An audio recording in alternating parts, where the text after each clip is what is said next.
And on the new report from the National Audit Office, the Home Office has said we are already making progress with nearly 50,000 people with no right to be here removed, a 63% rise in illegal working arrests, and over 21,000 small boat crossing attempts prevented this year alone. Our reforms will restore order and control.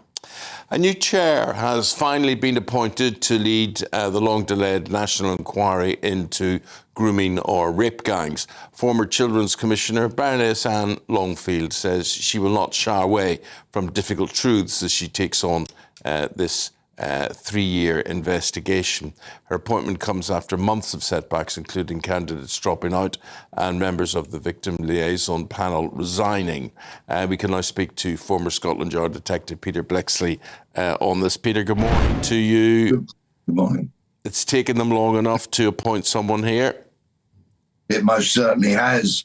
And of course, GB News and Charlie Peters deserve a huge amount of credit for keeping their foot to the floor on this subject and building the pressure on this lamentable government, who were very, very slow to announce this inquiry. They dragged their heels. They didn't want it at one point.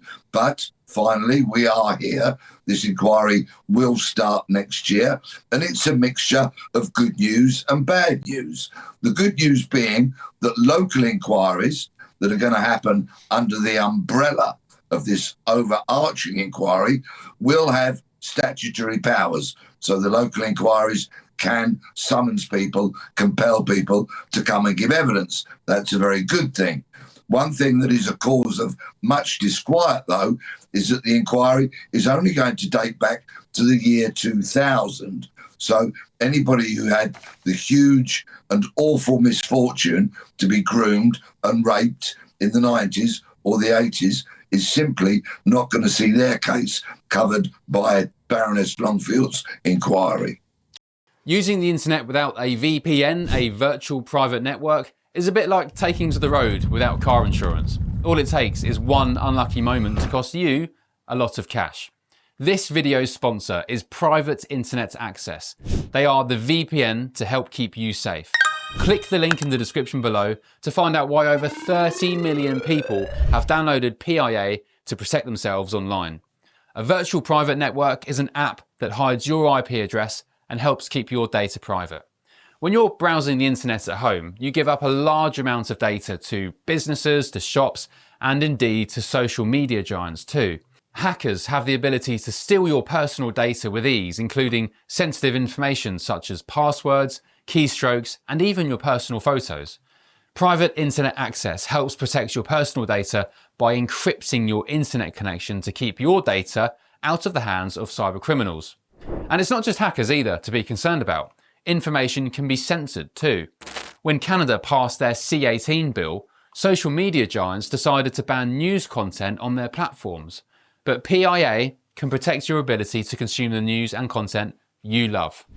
Private Internet Access is available for Windows users, Mac OS, Android, Linux, iOS, and you can use one PIA subscription to protect an unlimited amount of devices. And we've got a huge GB News discount for you too. Click the link in this video's description and you'll get a massive 83% off PIA. That's under £2 a month, the price of a coffee, and you'll get an extra 4 months completely free on top. Also, there's a 30-day money-back guarantee too.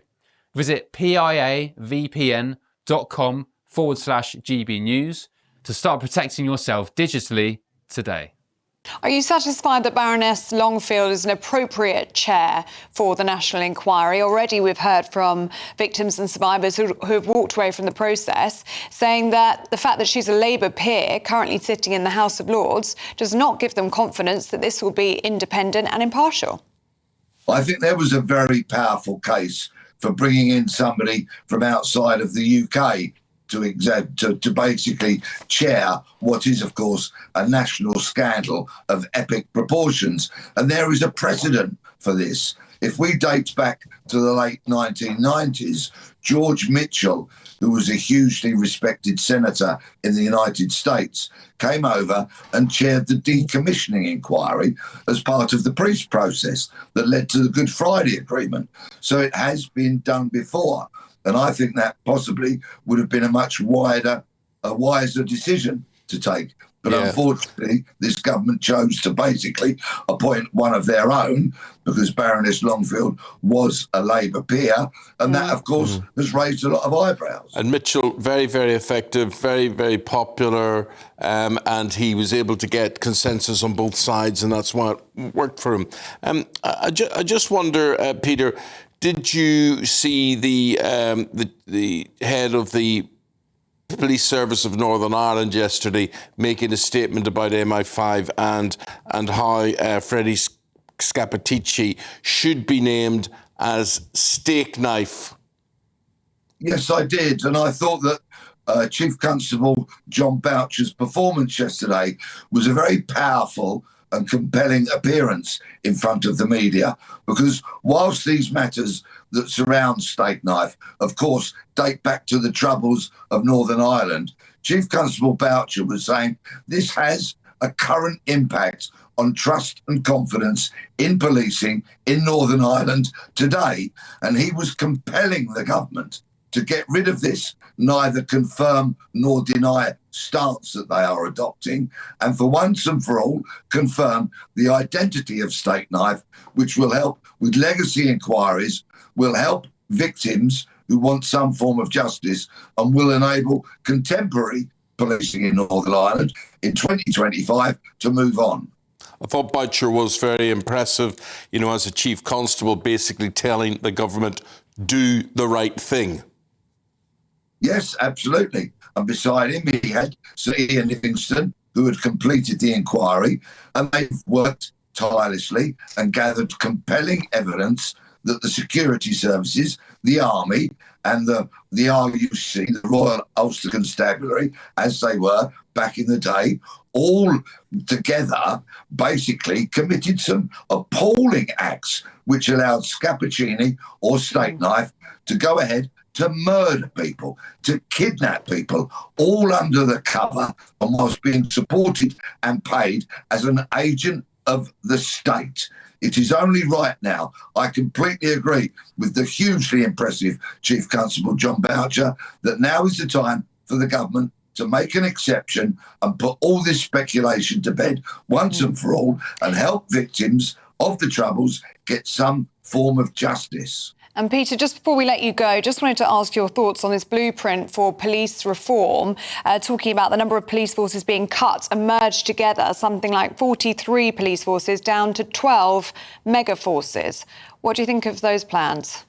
Yes, I think the Home Secretary, Shabana Mahmood, has actually hit on something very positive here. If we had 12 large forces rather than the 43 we've got at the moment, I think there would be a greater sharing of technology, resources, and of course there could be considerable savings made because their purchasing power would be that much bigger. So in terms of vehicles, uniforms, drones, helicopters, the list goes on, lots of savings could be made. But it's all irrelevant because British policing needs fundamentally to do one thing, and that is get back out on the streets and reclaim them and make them safer for the people of Britain. Thank you, John. Peter, sorry, thank you. We'll leave it there. Thank you very much indeed. Peter Bleksley is a former Metropolitan Police detective.